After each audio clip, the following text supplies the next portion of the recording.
I'm the founder of the Lioness Rally team, which was founded in March 2022, and we had our inaugural rally at Kasarani Triple S stage. 8 Kenyan female drivers, 8 Kenyan female navigators, and all our crew on the ground were women. From the police to the GSU to the timers to the controllers, all women. So we broke the bias not only in Kenya, in Africa. So the Lionesses, we do a lot of empowerment, talking to young women in particular, teaching them to become their own best cheerleaders, teaching them how to navigate through life, how to drive through life. What you start, you finish. And you know, Lionesses, we keep roaring, and we do it in different forms and in different events as well. So the Lioness Heels on Wheels was our inaugural drive for change, a beautiful drive through Nairobi, talking to young women, empowering them, and also raising money for elderly people in Kenya. So it was a beautiful flag off from the Karen Blixen Museum in Karen by Ambassador Amina Mohammed, who herself was driving in the Drive for Change. And then we drove to Ngong Racecourse to a beautiful new restaurant called Saddle and Boot for pit stop and some refreshments. And it was also a wonderful network opportunity, and we had the media covering it. And then we ended up here at Lifestyle for a champagne lunch, celebrating International Women's Day and celebrating each other and celebrating all those trailblazing women out there. You know, it's super important because it gives you that mental focus in life, and it gives you that extra so-called drive for life, because Safari Rally is a very male-dominant sport. And when I was founding the Lioness Rally, several of the Kenyan male drivers said to me, "What the heck do you think you're doing?" And I went, la la la la la, I can't hear you. Because we continue. Like I said, what we start, we finish. Women in motorsport is not just being a navigator nor a driver. We need mechanical engineers, mechanics, we need promoters, we need somebody to handle our social media. There's a whole team behind it all. So the vision actually to have more women in motorsport would be fantastic. It's not just Safari Rally. We have, in a month's time, we have the Equatorial Rally happening in Taita Taveta, which is an endurance race. And it's privately managed, privately organized. And I'm really hoping to participate in that one. So there you don't have to have a full-on fledged rally car. Your car just has to have roll bars, a roll cage, rally seats, and you drive with your helmet and your gloves. So it's like the classic rally. You go through scrutineering, but there's no recce. There's no recce. So you just drive, and 2 of the stages are at night. And it's going to, the longest stage, I think, is about 140 odd kilometers. It was grueling, it was challenging. Eurasia, who I'm very grateful for, gave me a beautiful Peugeot double cab pickup, a Landtrek. So manual and diesel, and that car, if I had driven that car throughout WRC, I would be on that podium with my double cab pickup, not the N10. So we did recce, of course. So we did Monday, Tuesday, Wednesday. We did the entire course. And you know, you can do some of them, you can do 2 times if you're allowed to. So remember, this year, I had upped the game. So from previous years driving in KNRC, I was upping it now to driving in ARC, Africa Rally Championship, that does the same loops as WRC, guys. So we did recce, and I mean, it was grueling. So Isambu, the 2 river crossings, whoo, it was like somebody had mwagan mafuta, and you were just skidding down, and then you had to get momentum because you had to go up through the river and up across a steep embankment. And most of us lost our number plates in that river. But it was good. We managed to get through the black cotton and all those muddy patches, and geothermal, of course, is slippery in a different way because it has that volcanic rock. So you're also sliding a little bit. But I really enjoyed the recce, and it was beautiful. Seragoni, which we love, full of wildlife. It is a beautiful, beautiful part of the Great Rift Valley that we're driving through. But this year, I feel that because we missed Nairobi, the flag off. I mean, there is something ceremonial about being flagged off at KICC. It has been that way since Safari Rally was founded, how many years ago? So having flag off in Naivasha felt like just somewhere in the middle of the bush that you're just being flagged off. There was no big ceremony or anything. Washuka, my navigator and I, we hired a car from an Indian rally driver, the Subaru N14, that's been modified, and we've got the list of all the specs that it comes with, the cleanest car on the market with Rega shock absorbers. So in the 6 months backwards and forwards, we agreed we're going to hire this car. And what actually happened was, a week before we were heading to Navasha for documentation, which was on Sunday the 8th of March, we were suddenly told, oh, now guys, you need to have your own service van because mine cannot carry all your spares and your tires. And we're like, what tires? Because we're driving an ARC, so we need Hankook tires, right? Yeah. So it was all a bit last minute stress. Now we had to go find a big van.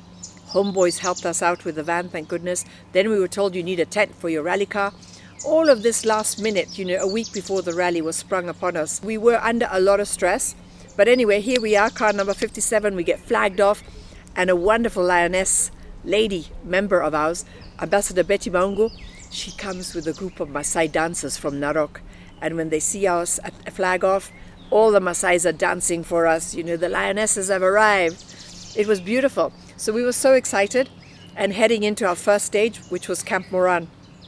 And we're in transport, so on the road, and we have our SAS tracker, and we're not exceeding 70 kilometers an hour. And 4 kilometers right before Camp Moran starting stage, our car just conked. Ding! Like an old Citroen that just decides to lower down. Washuka jumps out. We're both thinking our tires. It's not even the start of the race. Not even the start of the race. This is day one, Camp Moran. We're heading to Camp Moran. And it's about 5:30 in the afternoon. So pretty late. It's drizzling. Can you imagine? Both our rear shock absorbers simultaneously broke. We sent pictures, and he was like, girls, you're on your own. Call a flatbed lorry and bring the car back to service park. And we're like, where's the team spirit? Can't you guys come and get us? It's getting dark. Anyway, no, they refused to come and get us. And meantime, we've taken lots of photos of both sides. Inside the car, shock absorbers, like how can 2 shock absorbers break simultaneously in transport? It's unheard of. Yeah, I'd like to know, has anybody heard this happen before? 1 maybe, but 2 at the same time? The flatbed lorry does not arrive until 9 o'clock. We're on a dirt road somewhere in the Bundus, all alone. Border guys are standing with us, just like guardian angels. So we get back to service park, the car on a flatbed lorry, us inside the lorry at 10:30 at night. You're drivers, and I just want to go to bed and sleep and prepare myself for the next day. When they jack up the car and he takes out these broken shock absorbers, they were put in at an angle, both like this. Shock absorbers are supposed to be straight as a pin, so our suspension, right? Anybody knows that. It's not rocket science. These were put in like this, and the spaces used were completely wrong. No, it was very, very unfortunate, that incident, and I think it's something that the WRC rally organizers should really ensure, that the security and safety of all teams out there need to be in place. I mean, having kids or whoever it was that threw rocks through their windscreen is wrong. When they do their announcements, like, you're going to have your different villages in different areas around the rally, that they talk about don't drink and drive, and don't get into your car and think now that you are going to Kanyaga like a rally driver, because people get excited, right? They should also mention that do not touch stones and don't throw stones anytime at anyone at any given point in life. Is wrong. We always say we're a billboard on wheels. We're super grateful to Standard Media Group, who are our media partner, who can tell our story, from the digital platform to Spice FM to KTN. We can't do without you, because we need our story to be told. Women have a far more exciting, you gotta admit it. Our stories are more interesting. There's always some other, we have amazing content to provide you, always. So sponsors should really focus more on the women, because like the Lionesses, we have our CSR. The only thing we leave behind is our tire tracks as well. We're grateful to be given in kind, but of course, rallying is expensive. The entry for ARC, just for those who don't know, is 75,000 shillings. Just per car, per entry. Per car is 75,000 Kenya shillings. Each of us, navigator and driver, competition license, 30,000 each. Then you have to renew your membership for your sports club as well. That's another 5,000 each. So all of those add up. Then you've got your accommodation in Naivasha during recce and during rally, not only for your team, but I mean the extended team as well. So we've learned we don't want to trust like third-party people who let us down and their mechanics that are incompetent. We were so confident they would be up there on that stage, and at the end of the finale, it wasn't us, it was the mechanical incompetence. We don't want to experience that again. We want to be in control and have our own team and our own proper team manager who looks after us. A rally driver should not be sitting there in service park until 1 o'clock in the morning. It is so important. If you mention anywhere in the world Safari Rally, people say Kenya. They know it's Kenya. But did you know that it was actually born in Nakuru? So that's where the Safari Rally originated from. It is so important for Kenya because it brings tourists. We do sports tourism and sustainable tourism, right? And that's what it is. Sports sustainable tourism. Bring tourists from around the world to come and watch WRC in the Great Rift Valley in Kenya is very, very important. And I would say to this government that they actually need to do more to be more promoting tourism in Kenya pre and post WRC rally. Look at this country, we have everything, right? So we need to really, really sell it out there, and we can do it if we really promote it well. So we really hope that WRC comes back because it belongs to Kenya. So we leave it up to the promoters and see what they come up with. I know negotiations are ongoing as we speak right now, and I'm sure Kenya will win it.